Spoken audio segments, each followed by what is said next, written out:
কে আমরা আলোচনা করব এসএসসি যারা পরীক্ষা দিবে তাদের জন্য অত্যন্ত একটি গুরুত্বপূর্ণ টপিকস, সেটি হচ্ছে এবং ইউনিট 13 এর লেসন 1 আলোচনা করব। এই টেক্সটটি এটি অত্যন্ত গুরুত্বপূর্ণ একটি টেক্সট পরীক্ষার্থীদের জন্য, এবং তোমরা জানো এই থেকে তোমাদের চুজ দ্য বেস্ট অ্যান্সার এবং 2 নম্বর কোয়েশ্চেনও থাকতে পারে। তো তোমরা এই প্যাসেজটি আমি যখন পড়বো বা আমি যখন বোঝাবো তোমরা খুব ভালো করে বোঝার চেষ্টা করবে। আর যদি কোনো প্রশ্ন বা জিজ্ঞাসা থাকে কোনো বিষয় বা তোমাদের কোনো সমস্যা হয় তাহলে অবশ্যই আমাদের কমেন্ট বক্সে জানাবে। আচ্ছা, প্রথমে প্যাসেজটি শুরু করার আগে প্রথমে আমি এখানে প্রয়োজনীয় কিছু কিওয়ার্ডস লিখে নিয়েছি, মানে আমাদের এই প্যাসেজটি পড়তে যেই ওয়ার্ডসগুলো দরকার হবে বা যে ফ্রেজগুলো দরকার হবে সেগুলো প্রথমে দেখো। The caption of the passage is media and modes of E communication. Media মানে হচ্ছে মাধ্যম। একটা জিনিস খেয়াল রাখবা, the words of every language is combined with different words of different languages. একটা জিনিস মনে রাখতে হবে যে তোমার প্রত্যেক ভাষারই যে শব্দগুলো রয়েছে এই শব্দগুলো কিন্তু বিভিন্ন ভাষার বিভিন্ন শব্দ থেকে এসেছে। যেমন বাংলা ভাষায় আমরা যে বাংলা ভাষা এই কথা বলার সময় বা লেখার সময় এক কথায় বাংলা ভাষার যে শব্দগুলো আমরা ব্যবহার করি, একটা জিনিস খেয়াল করবে তোমরা, অনেক শব্দ দেখবে যে সংস্কৃত ভাষার শব্দ, আবার অনেক আরবি ফার্সি বিভিন্ন ভাষার শব্দের মিক্সড রয়েছে। ঠিক তেমন ইংরেজিতেও কিন্তু বিভিন্ন ভাষার মিক্স রয়েছে। তবে ইংরেজিতে সবচেয়ে বেশি যেই ভাষার শব্দের প্রাধান্য সেটা হচ্ছে ইংলিশ, গ্রিক, রোমান, ঠিক আছে, এবং এখন চলে আসতেছে আমেরিকান। মোটামুটি সব দেশেরই মোটামুটি, যেমন চীনা বলো, তারপরে জার্মানি বলো, অনেক দেশের সব দেশের ভাষারই কিন্তু সমন্বয় ইংলিশ ল্যাঙ্গুয়েজটা। তবে যেটা বললাম, যে ভাষার শব্দ নিয়ে শব্দ বেশি শব্দবহুল সেটা হচ্ছে যে কি বললাম, ইংল্যান্ডের অর্থাৎ ইংলিশ, তারপরে গ্রিক, তারপরে রোম্যান্স, তারপর হচ্ছে ল্যাটিন ওয়ার্ড, এগুলো বেশি আর কি, এই ভাষার শব্দগুলো ইংরেজিতে বেশি। যাই হোক, এই যে আমি এটি কেন বললাম এটির একটি কারণ আছে। কারণটি দেখো, এখানে যে ওয়ার্ডটি আছে না media, this is not an English word, this is not an English word originally. এটা উৎসগত দিক থেকে বা মূলত এটা ইংলিশ ওয়ার্ড না, this is a Latin word. এটা কিন্তু একটা ল্যাটিন ওয়ার্ড। এখন কথা হচ্ছে যে ল্যাটিন ওয়ার্ড আমরা নর্মালি একটা জিনিস খেয়াল করে দেখি যে ইংলিশ ওয়ার্ড নর্মালি যেগুলো ইংরেজি মূল মানে যেগুলোর অরিজিন ইংলিশ, ওগুলো দেখবা প্লুরাল ফর্ম হয় এস এইগুলো যোগ করে, কিন্তু যেগুলো ল্যাটিন ওয়ার্ড ওগুলোর কিন্তু প্লুরাল ফর্ম ওভাবে হয় না, ওগুলোর প্লুরাল ফর্ম আলাদাভাবে। যেমন এই মিডিয়া আসছে না, এই মিডিয়া শব্দটা ল্যাটিন ওয়ার্ড এবং এইটা হচ্ছে একটা প্লুরাল ফর্ম। এটার সিঙ্গুলার ফর্ম হচ্ছে মিডিয়াম। এটার সিঙ্গুলার ফর্ম আমি লিখে দেখাচ্ছি। এটার সিঙ্গুলার ফর্ম হচ্ছে মিডিয়াম, MEDIUM, মিডিয়াম। এটা কিন্তু সিঙ্গুলার আর এটা হচ্ছে প্লুরাল ফর্ম মিডিয়া। মোডস ধরন, বলছে মাধ্যম এবং ধরন। E communication, what do you mean by e communication? E communication বলতে আমরা কি বুঝি? একটা জিনিস খেয়াল রাখবা, e communication, what's the full or complete form of e? এখানে ইর ফুল ফর্ম হচ্ছে ইলেকট্রনিক। ইর ফুল ফর্ম হচ্ছে electronic. That means e communication indicates electronic communication, or e-communication indicates such type of communication which occurs through the electronic device. আবার বলছি, what do you mean by e-communication? E-communication means the communication which happens or which occur through the electronic device, অর্থাৎ electronic ডিভাইসের মাধ্যমে যে communication ঘটে সেটাই মূলত ই communication. এখন দেখো, এই ই কমিউনিকেশনের বলছে যে ই কমিউনিকেশনের মাধ্যম এবং ই কমিউনিকেশনের মাধ্যম অর্থাৎ কিসের মাধ্যমে আমরা ই কমিউনিকেশন করে থাকি এইটা। আর একটা কি মোডস, ই কমিউনিকেশনের ধরন, অর্থাৎ ই কমিউনিকেশনগুলো কেমন কেমন হতে পারে, ঠিক আছে। তাহলে দুইটা বিষয় এখানে আলোচনা করা হয়েছে। ই কমিউনিকেশনের মিডিয়া অর্থাৎ কিসের মাধ্যমে আমরা ই কমিউনিকেশন করে থাকি এইটা একটা। আর একটা হচ্ছে মোডস অর্থাৎ ই কমিউনিকেশন ধরন, অর্থাৎ ই কমিউনিকেশনটা কেমন কেমন ধরনের হতে পারে এইটা। আচ্ছা, এর সাথে আমরা এখানে কিছু সংশ্লিষ্ট ওয়ার্ড লিখেছি, সার্ভ দি ইন্টারনেট। আচ্ছা, সার্ভ, এই যে এখানে সার্ভ শব্দটি রয়েছে, সার্ভ শব্দটির সাথে আমরা যারা বর্তমানে মডার্ন যুগের যারা মানুষ আছি তারা অত্যন্ত সুপরিচিত। তো আমরা অনেক সময় বলে থাকি যে চলো সমুদ্রে যাই বা সাগরে যাই বা মহাসাগরে যাই সার্ফিং করতে। আমরা কি বলে থাকি যে চলো আমরা সমুদ্রে বা সাগরে বা মহাসাগরে যাই সার্ফিং করতে। সার্ফিং করা বলতে আমরা কি বুঝি? সার্ফিং করা বলতে ছোট এক ধরনের কাঠের ধরনের, ওই যে পটলের ফালা ভাজি তো আমরা সবাই খাইছি, ওই পটলের ফালির মতো ওই আকৃতির একটা নৌকার মতো থাকবে, তো ওটাকে আমরা সার্ফিং বোর্ড বলি। ওইটার মাধ্যমে উঁচু উঁচু যেই ঢেউগুলো ভেসে আছে ঢেউয়ের উপর দিয়ে যাওয়া, ওটাকে বলে সার্ফিং করা। তবে হ্যাঁ, এখানে কিন্তু ওই সার্ফ না, তবে ওর সাথে কিছু সাদৃশ্য আছে। কেমন সাদৃশ্য? যেমন আমরা ওই সার্ফিং বলতে বলি যে ঘুরে বেড়ানো, বিভিন্ন জায়গায় ঢেউয়ের উপর দিয়ে নৌকা দিয়ে ঘুরে বেড়ানো। ঠিক তেমন সার্ফ দি ইন্টারনেট মানে হচ্ছে ইন্টারনেট ব্যবহার করার মাধ্যমে এক পেজ, এই যে আমরা বিভিন্ন ওয়েব পেজ বা ইউজ করি না, ওয়েব পেজ ইউজ করি, তো এক পেজ থেকে ইন্টারনেটের মাধ্যমে এক পেজ থেকে অন্য পেজে যাওয়া, ওটাকে আমরা বলি সার্ফ দি ইন্টারনেট। অর্থাৎ ইন্টারনেট ব্যবহার করার মাধ্যমে বিভিন্ন ওয়েব পেজ ঘুরে ঘুরে বেড়ানো, ইন্টারনেট ব্যবহারের মাধ্যমে, আবার বলছি, ইন্টারনেট ব্যবহারের মাধ্যমে বিভিন্ন ওয়েব পেজ ঘুরে ঘুরে বেড়ানো, ওটাকে বলে Surf the internet. Got it? আচ্ছা, তাহলে ওই সার্ফিংয়ের সাথে এটার মিল আছে। ওই সার্ফ করা মানে হচ্ছে ঢেউয়ের উপর দিয়ে নৌকা দিয়ে ঘুরে বেড়ানো, ঠিক আছে। তো এই সার্ফ দি ইন্টারনেট মানে হচ্ছে ওই একই, ইন্টারনেটের মাধ্যমে বিভিন্ন ওয়েব পেজ বা বিভিন্ন পেজে এক পেজ থেকে অন্য পেজে ঘুরে বেড়ানো, সার্ফ দি ইন্টারনেট। এটা হচ্ছে ভার্ব ফ্রেজ, ঠিক আছে। কারণ দেখো এটা ভার্ব দিয়ে শুরু হয়েছে, এই জন্য এটা হচ্ছে, এটাকে আমরা বলবো ভার্ব ফ্রেজ। ফ্রেজ কেন? আমরা সবাই জানি phrase is a group of words, অথবা phrase is a combination of more than one words. আবার বলতেছি, phrase is a group of words. What's the definition of phrase? Phrase এর definition কি? Phrase is a group of words or phrase is a combination of more than one words, অর্থাৎ একের অধিক শব্দের সমন্বয়কেই আমরা বলি ফ্রেজ। এখানে দেখো তিনটি ওয়ার্ড আছে, এই জন্য এটি হচ্ছে ফ্রেজ। যেহেতু ভার্ব দিয়ে শুরু হয়েছে এই জন্য এটি ভার্ব ফ্রেজ। আচ্ছা, সার্ফ দি ইন্টারনেট আমি বললাম, তাহলে ইন্টারনেট ব্রাউজ করা, আমরা ইন্টারনেট ব্রাউজ করাও সহজভাবে বলতে পারি। এরপরে ইন্টেন্সিভলি মানে হচ্ছে with attention or with concentration. Intensively বলতে আমরা কি বুঝি? To do something with attention or with concentration, অর্থাৎ কোনো কিছু মনোযোগ সহকারে কোনো কিছু করা, ওটাকে বলে ইন্টেন্সিভলি, মনোযোগ সহকারে কোনো কিছু করা। এরপরে ব্লগ, দেখো অনেক সময় আমরা বিভিন্ন পত্রপত্রিকায় দেখি যে he is the most famous blogger in Bangladesh, অথবা এরকম দেখি she is the most famous blogger in Bangladesh, সে বাংলাদেশের সবচেয়ে ফেমাস ব্লগার, বা এরকম আমরা শুনি। এখন ব্লগার বলতে কি বুঝি? What do you mean by blogger বলতে কি বুঝি?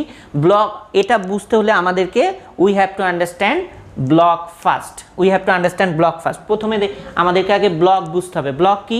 মনে রাখবে, to write on the online. Blog means writing something on the online, অর্থাৎ অনলাইনে কোনো কিছু, অনলাইনে কোনো কিছু লেখাটাই হচ্ছে ব্লগিং করা, ঠিক আছে। অনলাইনে কোনো কিছু লেখাটাই হচ্ছে ব্লগিং করা। যেমন আমরা ফেসবুকে sometimes or most often we write something in our timeline, in our Facebook timeline. আমরা কি করি? sometimes we write something in our Facebook timeline. আমরা মাঝে মাঝেই বা মোস্ট অফেন আমরা আমাদের ফেসবুক টাইমলাইনে অনেক কিছু লিখে থাকি, তো ওইটাও কিন্তু একটা অনলাইন লিখা, ঠিক আছে। ওটাকেও আমরা ব্লগিং বলি, ওইটাকেও ব্লগিং বলি। তো ব্লগ মানে আমি কি বোঝাতে চাইলাম? To write something on the online, অর্থাৎ অনলাইনে কোনো কিছু লেখাটাই হচ্ছে ব্লগিং, ওটাকে বলে ব্লগ করা। আর who write on the online are called who write on the online are called bloggers, যারা অনলাইনে লিখে তাদেরকে বলে ব্লগার্স, তারাও এক ধরনের সাংবাদিক আর কি, ঠিক আছে। আচ্ছা, তাহলে ব্লগ মানে হচ্ছে কোনো কিছু অনলাইনে লেখা। আচ্ছা, এবার এসো বন্ধুরা আমরা টেক্সট পড়া শুরু করি। টেক্সটটা অনেক মজার কিন্তু। আর একটা বিষয় বলে রাখি, এই যে সার্ভ দি ইন্টারনেট, এগুলো তোমরা তোমাদের কাছে নিশ্চয়ই বই আছে, বইয়ের 165-164 পৃষ্ঠায়, অর্থাৎ বই খুলেই হাতের বাম পাশে ওখানে লার্নিং আউটকামস লেখা আছে, অর্থাৎ এই ইউনিটটা শেখার পরে আমরা কি কি করতে পারবো, ওখানে দেখবা সার্ভ দি ইন্টারনেট এই অপশনটা আছে। তো এইটা তোমরা একটু ওই পৃষ্ঠাটা একটু দেখে নিবে। আচ্ছা, এখানে বক্সের মধ্যে কিছু ওয়ার্ড আছে, ফেসবুক, ইমেইল, ওয়েবসাইট। ওয়েবসাইট বলতে আমরা কি বুঝি? ওয়েবসাইট বলতে ঠিকানা। ওয়েবসাইট মূলত এক ধরনের ঠিকানা। Blog, e commerce. E commerce বলতে আমরা বুঝি অর্থাৎ electronic device. Commerce, e commerce মানে কি? E commerce means selling or buying something through the electronic device. ঠিক আছে, আবার বলতেছি, e commerce means selling or buying something through electronic device. Electronic ডিভাইসের মাধ্যমে কোনো কিছু বেচা কেনা করাটাই হচ্ছে ই কমার্স। এরপরে টুইটার আমরা সবাই জানি, টুইটার, ঠিক আছে। আচ্ছা, এটা ছোটোখাটো মানে মেসেজের মতোই আর কি, এর মাধ্যমে মানুষকে বার্তা পাঠানো যায়। তারপরে ই লার্নিং বলতে আমরা ওই একই কথা। তাহলে দেখো, আমরা একটু আগে ই কমিউনিকেশন বুঝলাম। ই কমিউনিকেশন আমি কি বলছিলাম বলো তো বন্ধুরা? আমি আরেকটু তোমাদের ব্রেনে একটু নক করি। সেটা হচ্ছে যে ই কমিউনিকেশন মানে কি? E communication means such type of communication which occur through electronic device. Electronic ডিভাইসের মাধ্যমে যে কমিউনিকেশন হয় সেটাই হচ্ছে ই কমিউনিকেশন। তারপরে এখানে ই কমার্স বললাম। ই কমার্স কি? E commerce means selling or buying something through electronic device. Electronic ডিভাইসের মাধ্যমে কোনো কিছু কেনা বা বেচাটাই হচ্ছে ই কমার্স। ঠিক তেমন ই লার্নিং কি? E learning means such type of education or e learning means such type of learning which is achieve through electronic device. Electronic ডিভাইসের মাধ্যমে যে জ্ঞান অর্জন বা শিক্ষা অর্জন করা হয় সেটাই মূলত ই লার্নিং। এরপর আইপড আমরা সবাই জানি, tablet, PC, information super highway, social network, smartphone. Social network এটা আমরা নেক্সট লেসনে আছে, আমরা নেক্সট লেসনে এগুলো আলোচনা করব ইনশাল্লাহ সুযোগ পেলে। দেখো, এবার আমরা টেক্সটে চলে যাই। বলছে let's imagine a citizens ordinary day at work. বলছে চলুন আমরা একজন ব্যস্ততাপূর্ণ মানুষের দৈনন্দিন একজন সাধারণ নাগরিক যিনি তার দৈনন্দিন কাজে ব্যস্ত থাকে, এরকম ব্যস্ততাপূর্ণ একজন মানুষের দৈনন্দিন জীবন নিয়ে আমরা আলোচনা করি। বলছে the morning probably starts with a cup of coffee tea. বলছে যে তার সকালটা সম্ভবত কী দিয়ে শুরু হয়? বলছে যে 1 কাপ কফি অথবা চা দিয়ে। এবং তারপরে কি বলছে? ফলোড বলতে আফটার, এখানে ফলোড বাই। এবং তারপরে কি? Greeting the colleagues. এবং তারপরে কলিগদেরকে সম্ভাষণ বা অভিবাদন জানানোর মাধ্যমে। এরপরে বলছে দেন কামস দি ইনইভাইটেবল। বলছে এরপরে আসে হচ্ছে সবচেয়ে গুরুত্বপূর্ণ। ইনইভাইটেবল মানে হচ্ছে অপরিহার্য বিষয়। বলছে এরপরে আসে সবচেয়ে অপরিহার্য বিষয়। অপরিহার্য বিষয়টি কি? বলছে which is logging in the computer, যেটা হচ্ছে কম্পিউটারে লগ ইন করা। For many of us, the third step has become an automatic behavior. বলছে আমাদের সবার জন্য, বলছে কারণ আমাদের অনেকের জন্যই এই যে তৃতীয় ধাপ যেটি হচ্ছে কম্পিউটারে লগ ইন করা, বলছে আমাদের জন্য একটি অটোমেটিক বা স্বয়ংক্রিয় আচরণে পরিণত হয়েছে। বন্ধুরা দেখো, এখানে here is an interesting thing. এখানে একটা অনেক মজার একটা বিষয় আছে। দেখো, look at the spelling of the word behaviour ওয়ার্ডটার স্পেলিং দেখবা, BEHAVIOR, বিহেভিয়ার। আচ্ছা, don't be confused with the spelling. এটা নিয়ে কনফিউজড হওয়ার কিছু নাই, এইটা হচ্ছে আমেরিকান স্পেলিংয়ে দেয়া আছে। আচ্ছা, and it dominates the rest of our work day। এবং এটি কি করে? এটি আমাদের যে কাজের দিন রয়েছে বা ব্যস্ততাপূর্ণ দিনের অবশিষ্টাংশকেই শাসন করে। ডোমিনেটস, এখানে ডোমিনেটস মানে হচ্ছে শাসন করা।